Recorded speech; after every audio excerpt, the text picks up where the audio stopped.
Benedict, SMAC Analyst with Cognizant, that's Social Mobile Analytics and Cloud. And I'm thrilled to be here in Silicon Valley today and tomorrow. And I have the pleasure of spending time with my colleague, Jeff Wallace, who's the practice leader of mobility here at Cognizant. Thanks for joining us today, Jeff. Absolutely. Always fun to do these with you, Ken. Yes. Beautiful weather out here in San Ramon. Indeed. So, question for you. You travel all over, you talk to large companies all day long. Yep. Where is the state of the kind of the argument between HTML5 and native? When should a company look at HTML5 for a particular app? When should they look at native, from your personal opinion? Sure. So that's a great question. And the debate does linger on in mobility as we're progressing.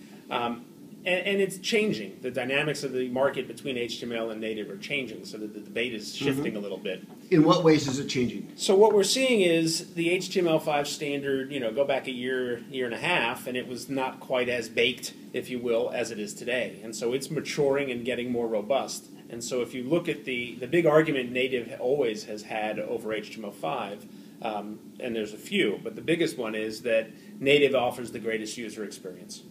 And so if you imagine an XY chart where native or experience is the x-axis and native is just a straight line going across the top, that HTML5 line is growing slowly and going up towards the top of that line, towards the native experience. So the argument for going native is getting smaller and smaller. From a user experience perspective, which often was the best argument for native, was it offers the greatest user experience, it can tap into the most functionality of the hardware itself that it's built for.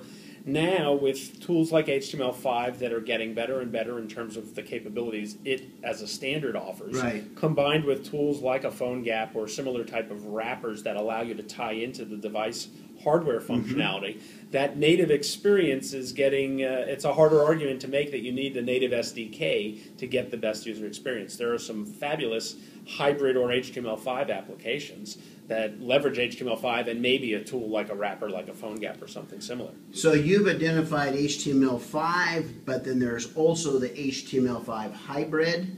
And what is the hybrid part of it for the users that might not be familiar with that? Sure. So the HTML5 is where you're writing and you can deploy through the mobile browser. So you can just write HTML5 code and deploy an application. It's really a mobile web app.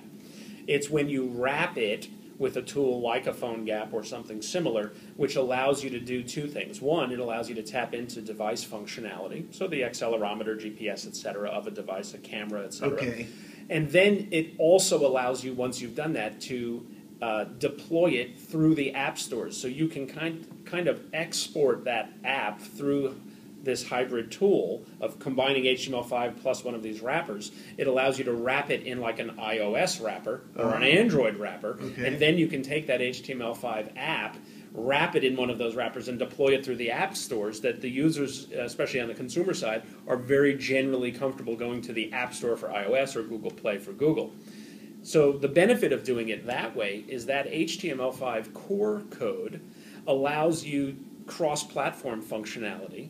So you could write one application in HTML5, deploy it to iOS, Android, etc. And then if you want to wrap it so that you can deploy it in those respective OS app stores, you can use these other tools and create hybrid apps for each OS.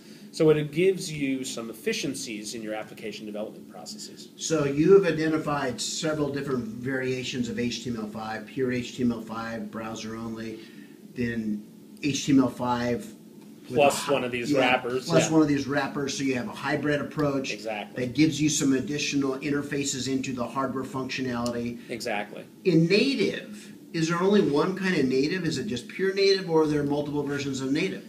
So that's a great question as well. Of course, each OS, Apple for iOS and Google for Android and BlackBerry and Microsoft as well, they each have an SDK that allows you to write a native app. Now, in theory, those native SDKs allow you to write the best user experience and the best application for that specific device because it's built for that device. It has most API calls, etc. Everything is available to you. The other way to get native, though, especially if you want to deploy an application across multiple platforms, another path to doing native apps, not these hybrids, is to use one of these tools that allow for cross-platform development. There are a handful that we partner up with, and there's several in the marketplace, but we partner up with folks like Accelerator and Coney. SAP has a tool that allows for this. Xamarin is another one. So there's a handful of these kinds of tools. Antenna, Verivo, there's a handful even more, that allow you to write one set of code base and deploy native apps. It cross-compiles it into the native code for the respective OS. So there's the second path, if you will, to achieving the outcome of a native application, either through the native SDK from the provider or through one of these cross-compilation multi-platform tools. So let's think through this. So you're actually using kind of their proprietary development environment in many cases, and that is then being rendered into the native environments for each of the devices.